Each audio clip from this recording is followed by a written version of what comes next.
একদম সহজ আর পারফেক্টভাবে কিভাবে ব্রেড পুডিং বানাবেন সেই রেসিপিটাই আজকে আমি শেয়ার করব। আমি এটা পাউরুটি দিয়ে পুডিংটা বানিয়েছি, আর কতটা পারফেক্ট হয়েছে আপনারা দেখলেই বুঝতে পারবেন। বানানো খুবই সহজ আর খেতে কিন্তু খুব টেস্টি হয়।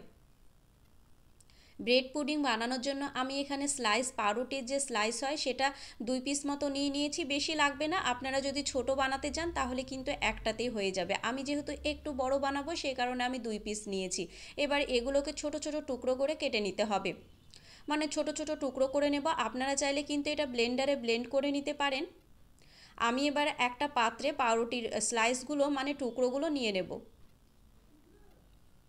এইটা একটা পাত্রে নিয়ে নিলাম। এবার এটার মধ্যে দিয়ে দেব 1 কাপ মতো দুধ। দুধটা কিন্তু ঠান্ডা দিতে হবে, একদমই গরম দেওয়া যাবে না।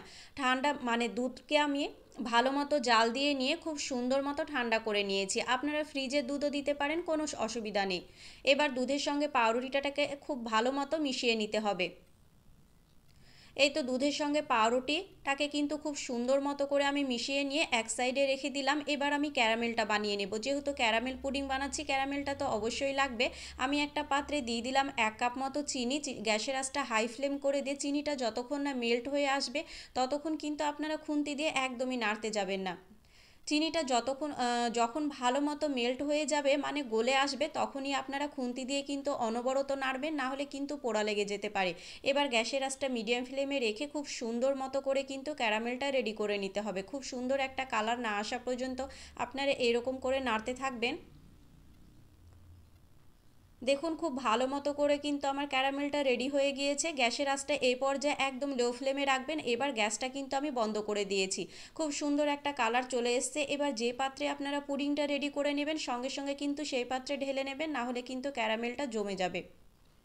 এই তো যে পাত্রে আমি পুডিংটা রেডি করে নেব সেই পাত্রে কিন্তু আমি সঙ্গে সঙ্গে ঢেলে নিয়েছি। আর খুব সুন্দর মতো করে কিন্তু এইভাবে ছড়িয়ে দিতে হবে। আমার কিন্তু ক্যারামেল একদম সেট হয়ে গিয়েছে। এটাকে এক সাইডে রেখে দিলাম। এবার পাউরুটি আর দুধটাকে যে পাত্রে আমি ভিজিয়ে রেখেছিলাম সেই পাত্রে দিয়ে দিলাম 2টো ডিম। যেহেতু আজকে আমি 2টো ডিম দিয়ে পুডিংটা বানাবো সেই কারণে আমি 2টো ডিম দিয়ে দিলাম, আর দিয়ে দিলাম 1/2 কাপ মতো চিনি। বেশি কিছু উপকরণ লাগে না, কয়েকটা উপকরণ দিয়ে কিন্তু পুডিংটা বানানো যায়। আর 1 টেবিল চামচ দিয়ে দিলাম ভ্যানিলা এসেন্স। আমি এখানে ওই 2 কাপ মতো দুধটা দিয়েছি, আর দুধটা কিন্তু ঘন করে জাল দিয়ে নিতে হবে। এবার সমস্ত কিছুকে খুব ভালো মতো মিশিয়ে নিতে হবে। খুব সুন্দর মতো করে হ্যান্ড উইক্স দিয়ে কিন্তু মিশিয়ে নিতে হবে।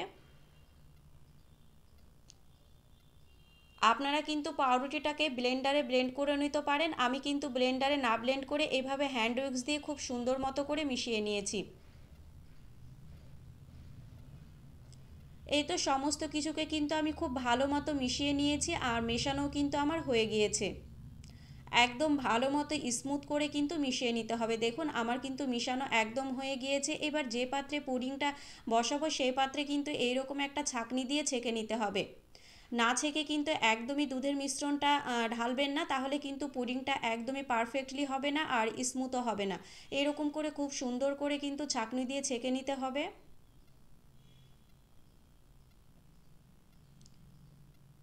এই তো খুব ভালো মতো করে কিন্তু সমস্ত দুধটাকে আমি এভাবেই ছেঁকে নেব। পুডিংটা বানানো যতটা সহজ, খেতে কিন্তু ততটাই টেস্টি হয়। আমার কিন্তু সমস্ত দুধের মিশ্রণটা ছেঁকে নেওয়া হয়ে গিয়েছে, আর এইদিকে কিন্তু আমি একটা পাত্রে আগেই জল বসিয়ে দিয়েছিলাম। জলটা যখন গরম হয়ে আসবে এইরকম একটা স্ট্যান্ডারের ওপর কিন্তু টিফিন বাটিটা রেখে দেব। আপনারা যে কোনো পাত্রে কিন্তু পুডিংটা রেডি করে নিতে পারেন। এবার টিফিন বাটির মুখটা খুব ভালো মতো ঢেকে নিয়ে ওপর দিয়ে ঢাকনা দিয়ে দিব। গ্যাসের আঁচটা লো ফ্লেমে রেখে দেবো। 30 থেকে 35 মিনিটের মধ্যেই কিন্তু পুডিংটা একদম রেডি হয়ে যায়। প্রথম 2 থেকে 3 মিনিট গ্যাসের আঁচটা মিডিয়াম ফ্লেমে রাখবেন। এবার একদম লো ফ্লেমে 30 থেকে 35 মিনিট রাখলেই কিন্তু পুডিংটা হয়ে যাবে। আমি প্রায় 35 মিনিট পর পুডিংটা এবার দেখে নেব আমার রেডি হয়েছে কি। এর মাঝে একবার আমি দেখেছিলাম, তখন কিন্তু একদমই হয়েছিল না। এবার একটা টুথপিক দিয়ে কিন্তু এরকমভাবে দেখে নেবেন। টুথপিকটা দেখবেন যখন ক্লিন আসবে মানে একদম পরিষ্কার আসবে, তাহলে বুঝবেন পুডিংটা কিন্তু একদম রেডি হয়ে গিয়েছে। রুম টেম্পারেচারে কিছুক্ষণ রেখে ফ্রিজে আমি কিন্তু 3 থেকে 4 ঘন্টা মতো রেখে দিয়েছিলাম। আমার কিন্তু পুডিং একদম রেডি হয়ে গিয়েছে। ফ্রিজ থেকে বের করে চলুন আপনাদেরকে ডিমোল্ড করে দেখায় কতটা পারফেক্টলি হয়েছে। সাইড দিয়ে একটু ছুরি দিয়ে এভাবে ছাড়িয়ে নিতে হবে। এই তো সাইডের অংশটা কিন্তু আমি খুব সুন্দর মতো করে ছুরি দিয়ে ছাড়িয়ে নিয়ে এবার একটা প্লেটকে এরকমভাবে মুখে দিয়ে খুব সুন্দর মতো উল্টিয়ে নিলেই কিন্তু ডিমোল্ড খুব ভালো মতো হয়ে যায়। আমার কিন্তু ব্রেড ক্যারামেল পুডিং একদম রেডি হয়ে গিয়েছে। আপনারাও কিন্তু বাড়িতে বানিয়ে নিতে পারেন। বাচ্চা থেকে ছোট সবাই পছন্দ করবে, মানে বাচ্চা থেকে বড় সবাই পছন্দ করবে খেতে। আর গরমের সময় এরকম ঠান্ডা ঠান্ডা পুডিং কিন্তু সবারই খেতে খুব ভালো লাগে।